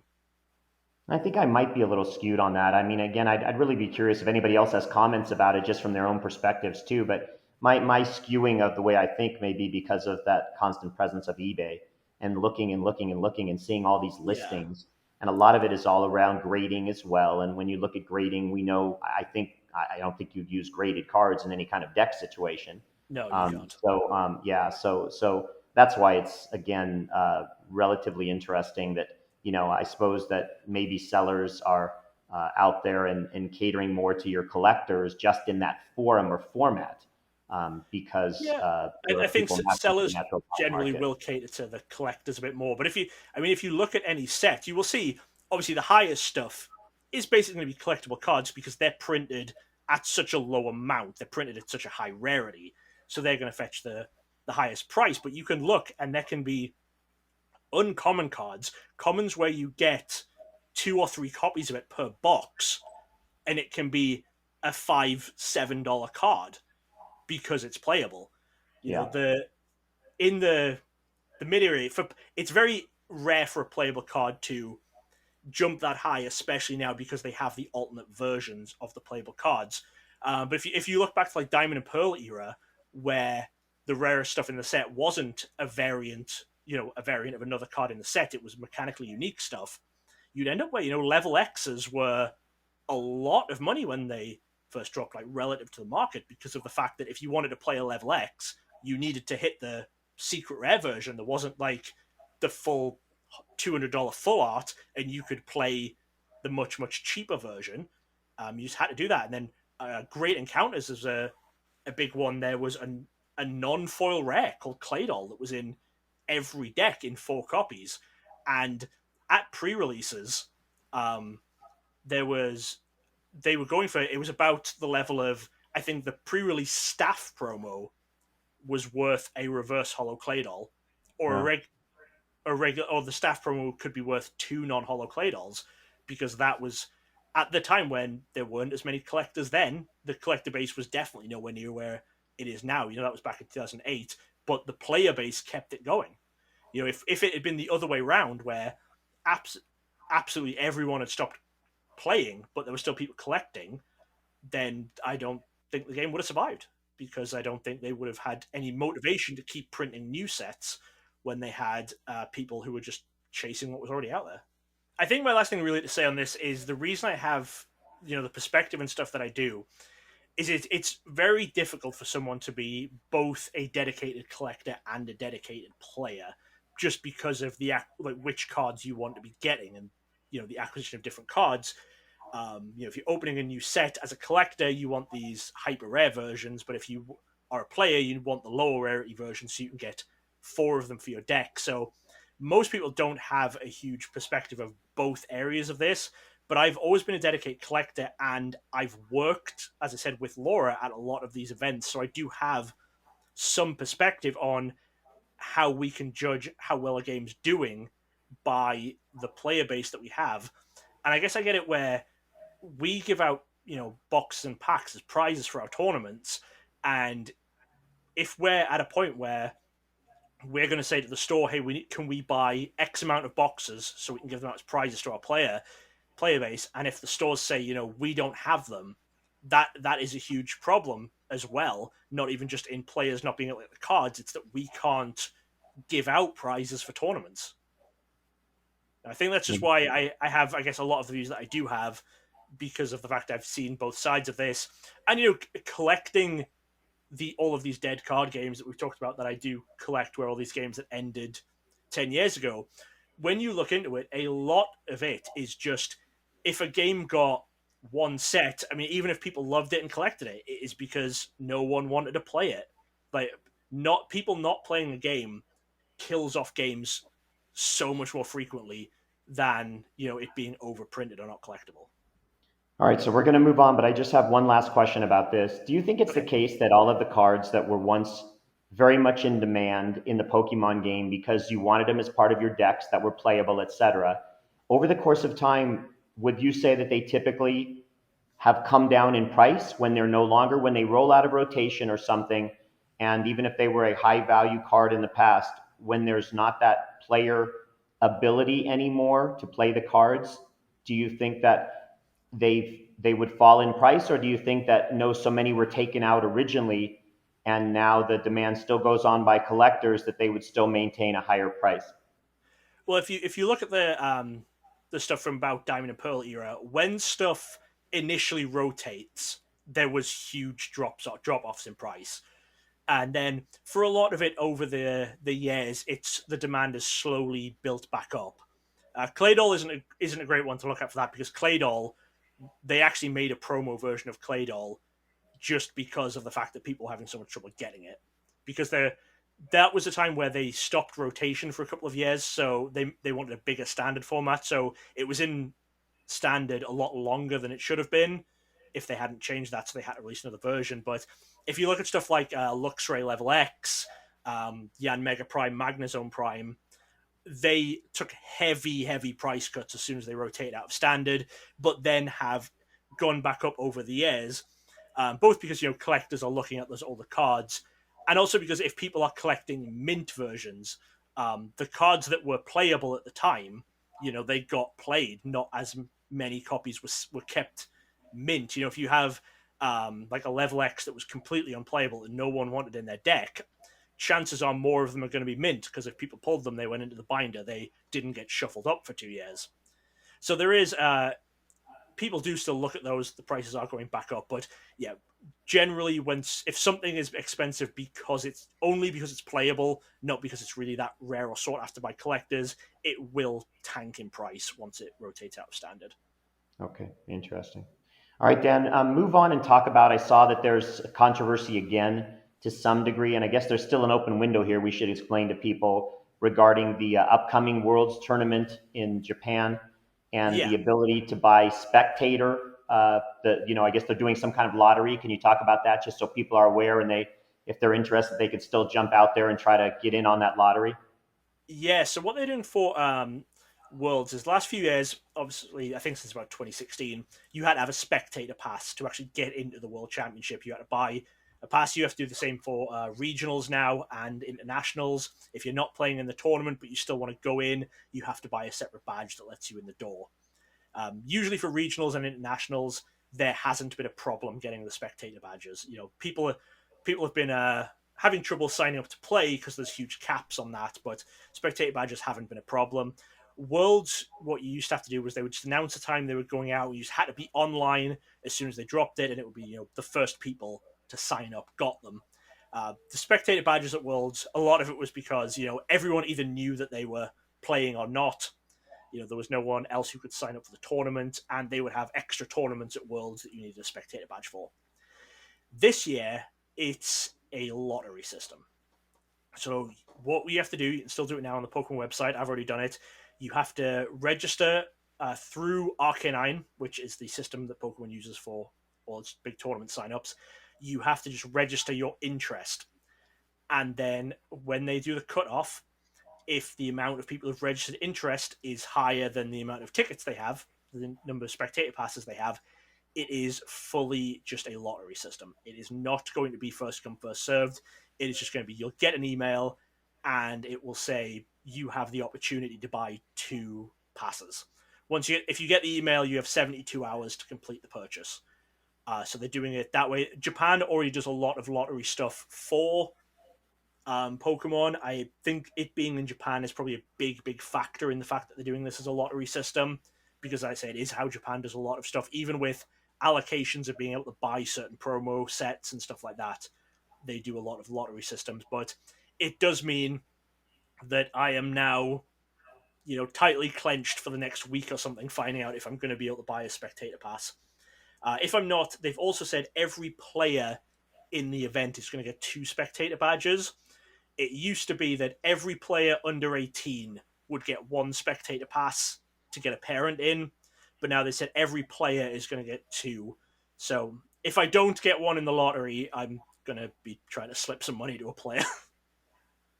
And those players, so I mean, again, wherever there's money to be made, so I'm sure that a lot of those passes ultimately Yeah, will get sold on a secondary market when something is in this high a demand, if there is definitely. Yeah. ultimately an additional demand for them. So, I mean, one of the big things is with the lottery ones, when you sign up, you have to put in the person.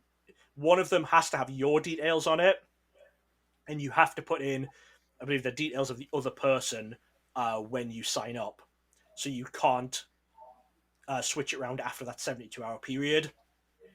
I also believe you have to be there to pick up the passes. So you can't register, win, buy 2 passes, and not go to Japan and still get them for people. I believe you have to go there. You have to show your Arcanine account with your code to actually pick up the passes. and So I don't know. Again, this is a personal question. You don't have to answer, but I mean, when Laura gets invited to those kinds of things, is it not known she's going to bring a guest? Is it not something they queue up for in allowing an additional pass of any kind?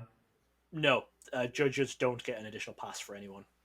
Okay. Any staff, obviously, Laura will get her staff pass, which gives her more access than the regular spectator one, but they don't also get a spectator badge. Okay. All right. So I think what is that lottery system? I think goes through the 9th or something. In case people are interested, we're Something like filming. that, yeah. Yeah. They'll should still see this when they as available once they watch this in a couple of days. Yeah. Yeah. All right. I had just one more thing to talk about. I saw this morning. I don't follow much again, but I try to follow before our videos just to take a look at stuff. And Yeah. and next week, if I don't have any more cards that have come in, because it costs a lot to keep buying things and show new things, but Yeah. I did buy something a few weeks back that I will show if that's really pretty unique. If we don't have anything else to talk about card I wise, mean, I don't by, want by people. next week, Paldea Evolved will be out, so hopefully we'll have a little bit to talk about on that. Okay, okay, good. But again, I do have something pretty Yeah. special as well that I can show. But my last thing today was I noticed that there's this event called Card Party, and it says June 9th to 11th at the Anaheim Marriott in California, and it's basically for pokey influencers. Come out and meet all the influencers. So I see Pat Yeah. Flynn and Pokey Rev and Unlisted Leaf and Leon Hart, and there's a whole bunch more. Um, Now, the reason I bring it up, like, David, why are you bringing that up? Because it's interesting seeing when it's posted how much controversy is around these folks. Half the comments are, we can't stand this person, and this person seems fake, and this person's ripping off kids. And then there's others, this person seems so genuine, and this person seems so wonderful. And then there's stuff about the cost, like, let me read you some of these costs. If you want a child's pass to go to this, it's for 12 and under, it's $35 to get in. If you want a 1 day only Sunday pass, it's $60. Saturday is $85. Buy all 3 days and it's $125. Or you can get the VIP package where you can actually go hang out with some people for $530. So there's controversy over whether or not it's too expensive. There's big sponsors on it, like Heritage Yeah. Auctions and eBay and things like that. So, if anybody goes, if anybody's interested, I love to hear about that stuff. What do you think? Is it is there really value there? Is there value in someone attending to meet all these folks and are these the people that again have created so much hype in the industry? Some people say the numbers are still high for some of them, some are falling. I'm just like to hear what people's thoughts are on all this stuff, if they're a part of it, or if they know about it, or if they attend, or somebody knows that they attend. Your thoughts, Dan? Well, I'm seeing this as I was a fan of YouTube and the YouTube community about 10, 15 years ago. So I'm just reliving everything I saw in like 2013, 2014, basically, maybe before that, because we are in a relatively new time for Pokemon influencers, if you count that. Pokemon content creators who are so high up, people actively want to meet them. Um, but for YouTube and the internet as a whole, when we're not in a new time space for this kind of thing. So I saw all this controversy happening around there was an event called Summer in the City back in England. It's now rebranded as Social in the City, but for the first few years, it was just people saying, okay, like some of the people with decent sized audiences saying, oh, come on, we're just all going to go hang out in Hyde Park. It's not a ticketed event, just come hang out. And then after a few years, it became like, okay, well, we've now rented this space and it's $12 a ticket to help us cover the rent on this space. And then eventually it just grew and grew. And now it's, they have um, they rent out part of the Excel Center in London, which is where Worlds was last year. They have a whole thing. And it changed from, these creators where would just be hanging out in the park and talking to people to where it then became you needed a meet and greet ticket to queue up to go and meet them. And there was obviously a huge amount of controversy around that. It's like, oh, are they really part of the community now anymore? Or are they on this separate level? Like, why is it creating, an us and them thing between smaller creators and bigger creators? But as much as like a lot of this Pokemon influencing type content really, really isn't for me. Like some of the people on the list, I've spoken to before. I actually can get on quite well with them, but they know, like, they would know, like, they're not, I'm not the person they're making their content for. But you have to just acknowledge that they have so many people wanting to meet them. Like, if they, this event has, 20,000, say 20,000 people come to this event. If me and you walk in, there's maybe 10 people in that room who want to meet us, like me especially. And I could, if I'm on the floor there, like I think I'm at an alright point where I think I could go to a bigger Pokemon event and there's probably someone who wants to meet me or is at least aware of my content, will have a talk to me. And 10 people in that room can come and chat to me. Like, there's no problem there. But if Leon Hart walks into that room, it's just going to be pandemonium. Like, there is absolutely no way he can just stand in the middle of the room and say, "Oh, come and chat to me." Like, you have to have something going on there if it's being branded as an influencer event. Like, I know at Worlds, he's like Leon Hart, and I saw Super Duper Danny, who's on the list as well. Danny was at Worlds, and they can kind of meet people at Worlds because Worlds is a primarily a tournament. Like, people forget, a lot of people forget this. The World Championships is primarily a tournament. It's players who are there, so the percentage of people there wanting to meet them is probably quite a bit lower. But when you're at these sales events, it's going to be, the majority of the room is probably going to want to meet them. So you have to have, this system, and that's what all this controversy was 15 years ago with the YouTube scene, and is now with Pokemon scene. It's exactly the same things.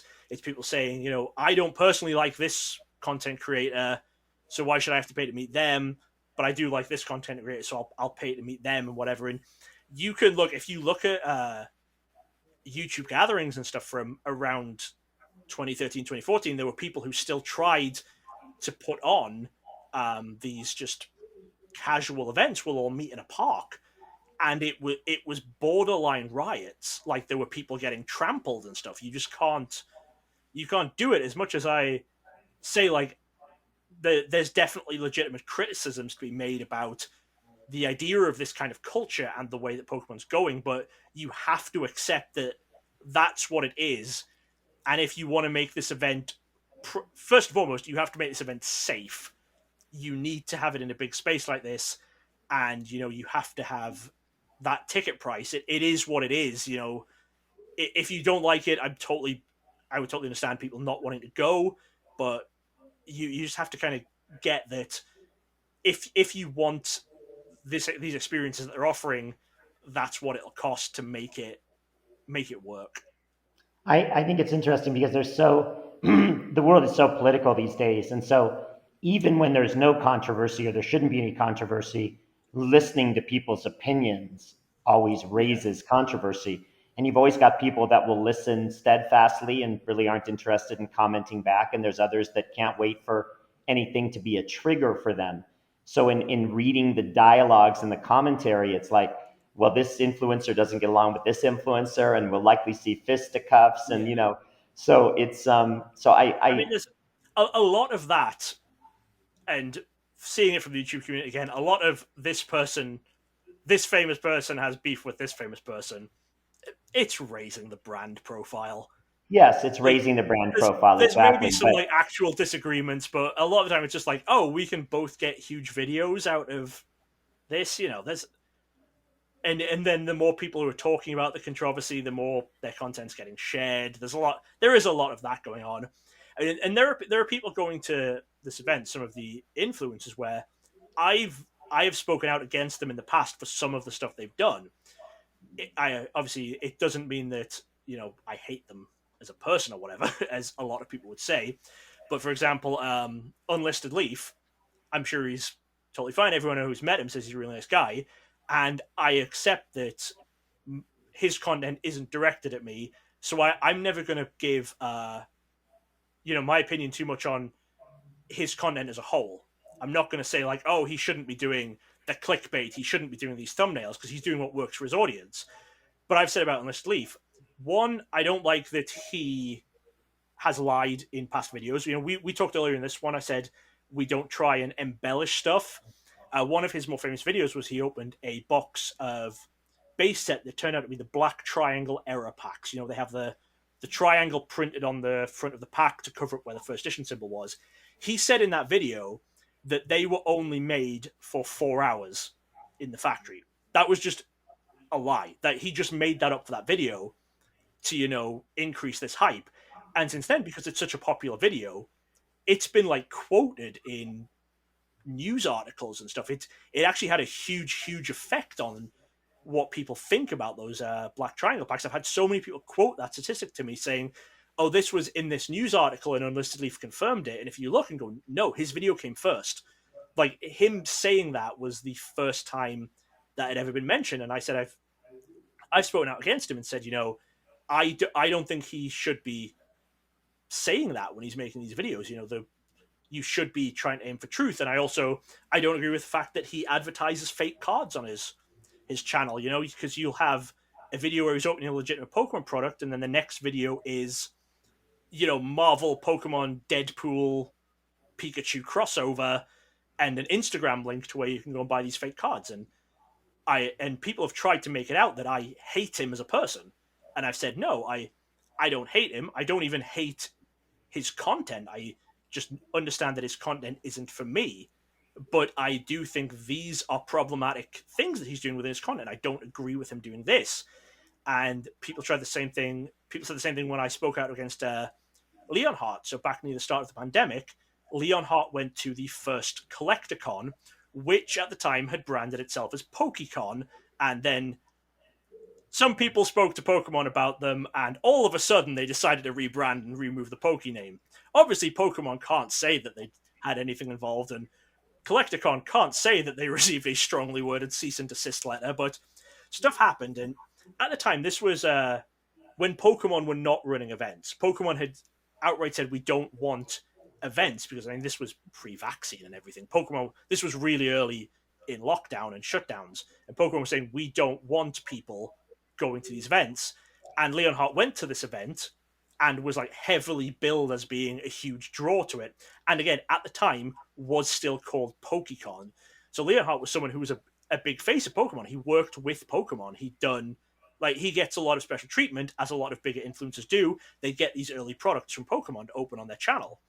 And I said, "Oh, I don't see why Pokemon would work with him anymore. Pokemon should be ending this business relationship, because he has gone to a company that is, basically pretending to be associated with Pokemon in some way with their branding, and has become the face of their event when Pokemon is actively trying not to have people at events."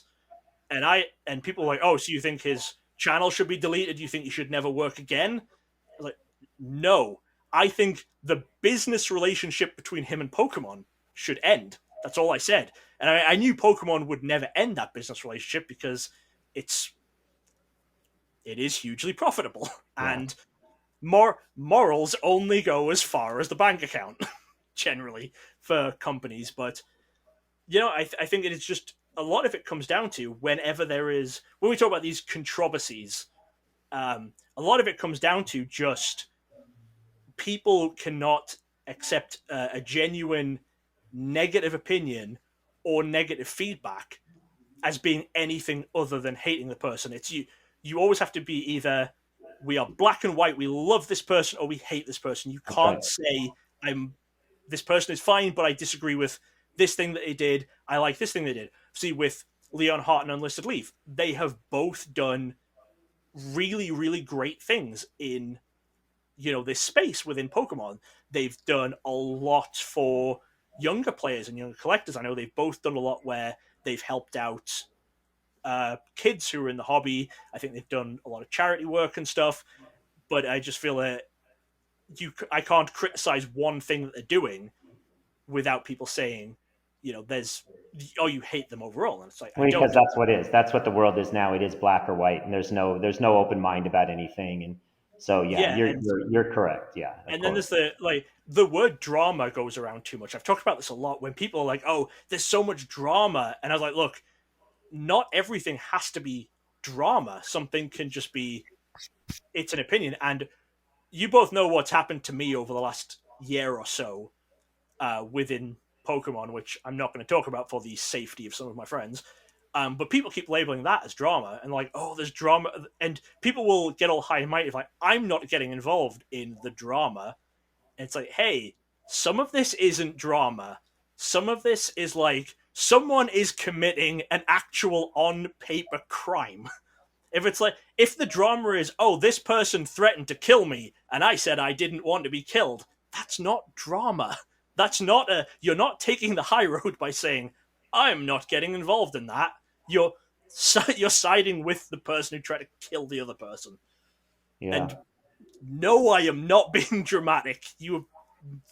I have seen some stuff in this bloody hobby that. Well, you know what's good is now I'm looking actually forward to your story. So your 2 hour story that Maddie was asking about. Now that we can delve more into that at another time, I can't wait.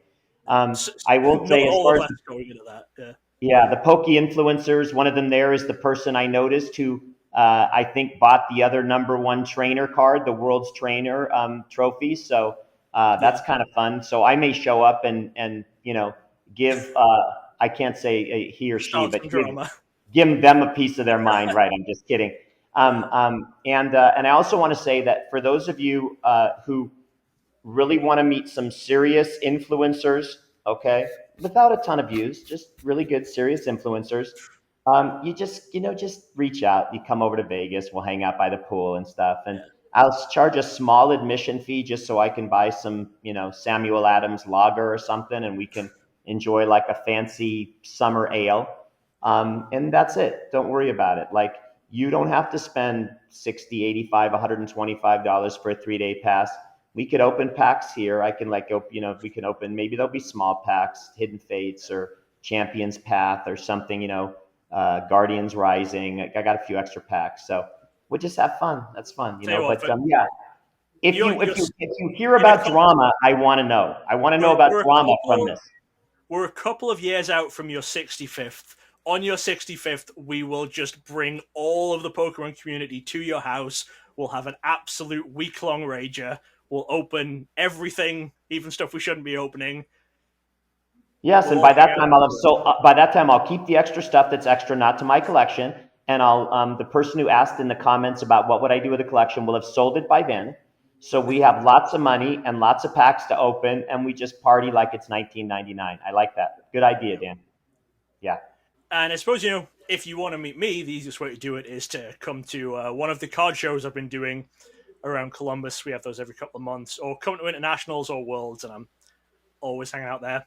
I'll mention just before we go that for folks that are interested in buying certain things, I typically have my website, David Pokey Person. Don't do much with it these days because there just isn't that much traffic. So most of my stuff is on eBay, but I have lots of regular buyers, and here's what they do. So you guys are all welcome to do this. It's up to you just to know it's available.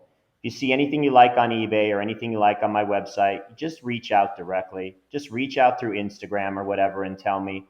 And that way I can cut you a better price, and we end up doing friends and family or Zelle or something.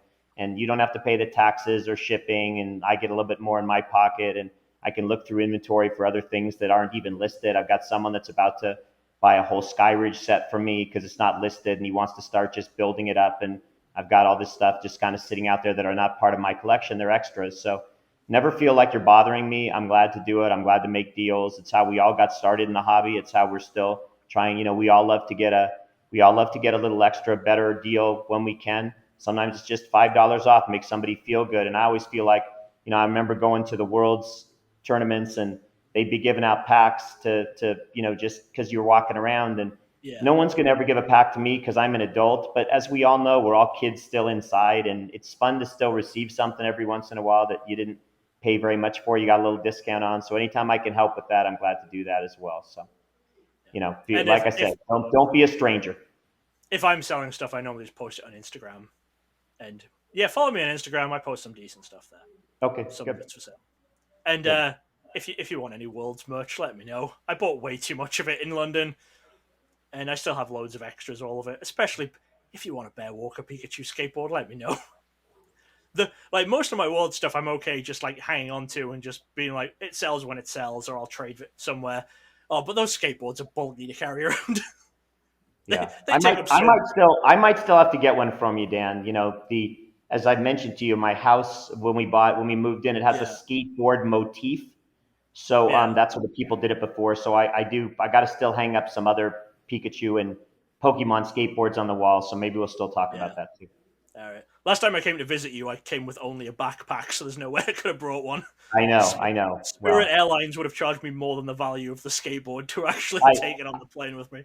I know Laura wants to come out, so you may have a reason to put something else in a different thing backpack and come again. So yeah, I mean, I think what will happen is we'll probably just keep an eye out. If there's ever going to be a regionals over near you, we'll see if we can get Laura on staff, and then we'll hopefully come out. Good. Anyway, this has stopped being the podcast. Me and just having a chat now, which really is what a podcast is. But we're about 2 hours in. I think people want a break. People are okay with a little bit of chat from us, but not after it's 2 hours deep. So we'll just say goodbye to everyone for now. Hope you did enjoy this. It was a bumper episode because of all the comments from 2 weeks. And be sure to let us know about the if you listen to this as audio. And, just let us know what you think about anything. David asked about the card show. Just talk to us. We'll talk back. Yeah, and don't be afraid to leave comments. Now that Dan is determined he's going to read every single comment and comment on every single comment and break down every question, every comment, that doesn't mean you shouldn't comment. I promise I'll try to rein him in. I'm going to try to grab the rope. I'm going to try to rip him in. But still, we love to hear from you no matter what it is you got to say. So stay in touch. Let us know. And we're glad that you're with us, and we really appreciate you taking the time. I mean, I will say as well, even if we get to the point where there are a huge amount of comments, like if all 200 viewers are commenting, I'm still going to read them all. And if there are anywhere we don't get to read them out on the podcast, I'll start replying to them just on YouTube if I don't get to read them out. But for now, I like the interactiveness. I like people being able to talk to us and get our opinion and stuff on everything. Okay. And I retain veto power on Dan, even if his ideas don't work out, guys. So I'm behind this all. Don't worry. We'll make it work. Yeah, but I edit it, so I can edit out his video powers. Dan, God. Last words. Go ahead, my friend. I'm saying goodbye right now. Goodbye to you all. Have a wonderful week. I'm sure someone will ask about it at the end of the week, how your week went, and we'll talk about it next week. If I'm still on the brand situation, if they still leave me. We need to get you a diary, and you can just write down what you're doing during the week, and then the first 2 minutes will just be you reading out your diary and trying to remember what you did. Okay. Fair. Anyway, yeah, goodbye, everyone. Hopefully you did enjoy, and we'll see you again next week. Bye-bye. I would like to say a huge thank you to everyone who chooses to support me on Patreon. If you'd like to get involved, help support the channel, and see some behind-the-scenes content, click on the link in the description. Thanks again. Thanks for watching. Check out some more videos right here. And don't forget to subscribe for more awesome Pokemon content from DJ Gigabyte. Gotta catch 'em all!